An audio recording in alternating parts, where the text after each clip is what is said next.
today's video is going to be a continuation of our last video, improving a toxic workplace without the direct support of your manager or owner.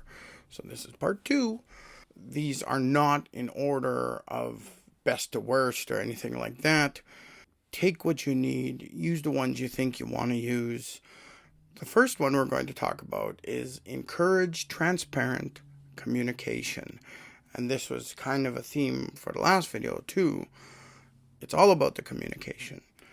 So what you want to do is practice and encourage clear, honest communication with your peers.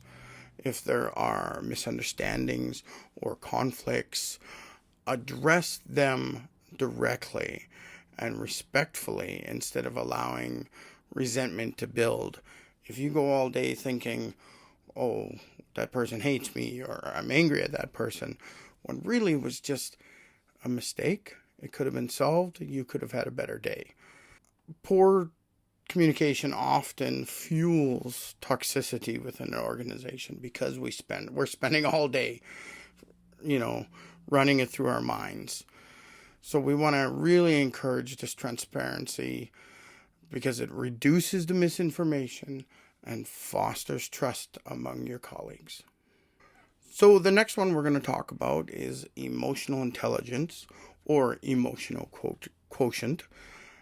You want to improve your emotional intelligence by recognizing and managing your emotions and being sensitive to others' feelings. And again, it's one of those situations where you're trying to teach others by example.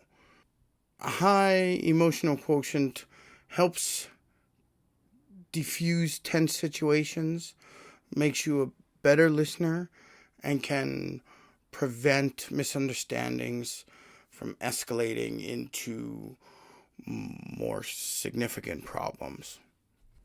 So our next one is document problematic behaviors. Now, I'm not saying be a rat. That's not what I'm saying. I'm saying document. If you keep a detailed record of toxic behaviors that you or others are experiencing, including specific incidents, dates, and impacts, encourage your colleagues to do the same.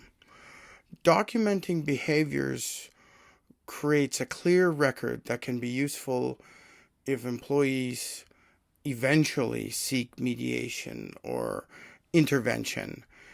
It also helps you maintain clarity when discussing the issues with others. It can catalyze change and provide concrete evidence of the toxic behaviors. Certainly, things you could bring from our last video, things you could bring to your peer support network group meeting to talk about. The next one is to practice self-care and stress management. Invest time in personal well-being through self-care practices like mindfulness, regular breaks, exercise, and finding ways to recharge after work. I know as HR, I am constantly reminding employees and even managers to take their breaks, get up, move around, leave your office, and these things they're going to help. And it's really bad that I have to remind people to do the simple things, because at the same time owners and managers are telling you, get your work done, work harder, stay at your desk, get stuff done, right? So you want to do this because if you're in a toxic work environment, it can drain your energy. So self-care is essential for maintaining that resilience and protecting your mental health. Now, the last one, this is kind of really the last one. If we were to put anything in order, this would be the last one that you would try, right? You want to stay solution-oriented, but you want to consider your exit strategies. While working on improving your current work environment, always remain aware that some toxic cultures may not change.